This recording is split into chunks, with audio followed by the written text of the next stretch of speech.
Okay, let's talk about strategy number 2 for adding value to your channel partners or to your aggregation partners. And this is called the customization principle. And just in the interest of full disclosure, this is not something that I created. This is from a book I read a long time ago called Drilling for Gold from John Warlow.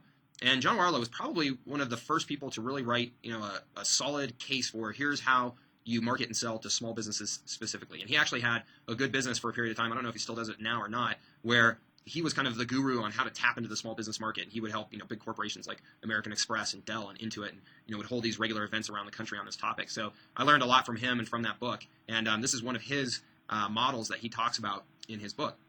So the customization principle is effectively that you want to either customize your offer, or you want to customize the way that you are communicating to the channel, the way that you're making contact to the channel. And by a combination of those two things, you will have more and more effective marketing to the small business customer, okay? So this is a way that you can help your channel partners, your aggregators, is by helping them differentiate their offer by, bundling what you're doing in with them, or you can differentiate your offer so that you're creating something unique just for them, right? You may have something that you take out to market in general, but you may create a specific package just for them so that they feel like, hey, now I have something unique that I can offer that nobody else in the marketplace can offer.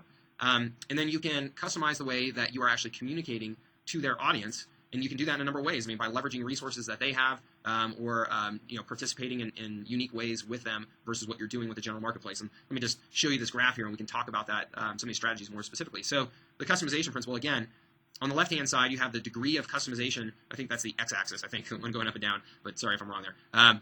The degree of customization of the product. And on the lower there, going left to right, is the degree of customization of your marketing and the way that you're making contact with the marketplace, with the audience. Now, ideally, in terms of effectiveness of sales, you would be as far to the upper right where those yellow dots are as possible, right? And that's where you're really doing one-on-one marketing to an individual with a very customized, innovative product offering that's designed very specifically for them, right? That would be ideal, right? If I could sit down with each individual customer face-to-face and go, oh yeah, I have a product specifically customized in every way to meet your exact need, well, of course, that would be an ideal selling situation. However, as we know, that would be very difficult, very expensive to pull off, right?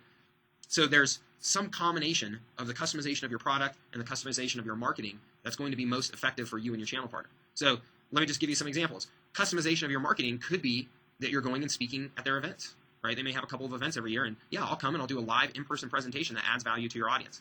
Now, that is a different way that you can reach their audience or customizing your marketing, right? Your product that you're offering may be the exact same product, it's just you're now reaching them in a different way.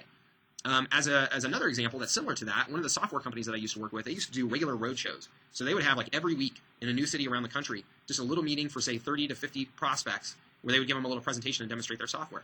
Well, we got to the point where we were so tight with them that they allowed us to have our sales reps come and be at those little road shows and give a little presentation there themselves. So now we had these road shows that were being put on that, somebody else was doing all the marketing, spending all the money. All we had to do was put a salesperson out each one of those.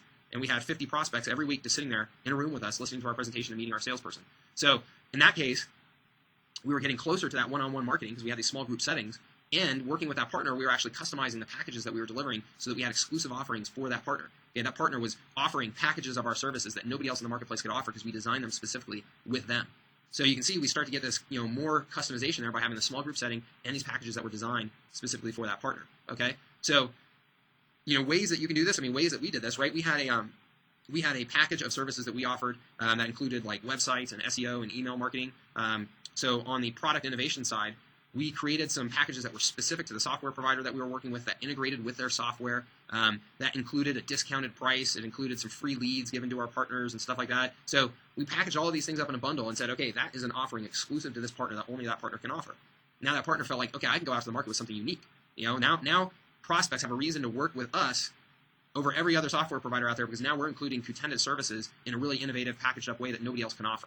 Okay, so by creating that exclusivity, our partners now have real incentive. Our channel partner now had real incentive to go out and market our services. Okay, and then again on the marketing side of things, we started off with going and speaking at some of their live events, and then they actually had a web kind of TV show thing that they did that we participated in, and the response was so positive that they then said, okay, why don't you start coming on all these road shows with us? And they would spend $5,000 or more, $10,000 on every single one of these road shows, and we were getting to tag along for free.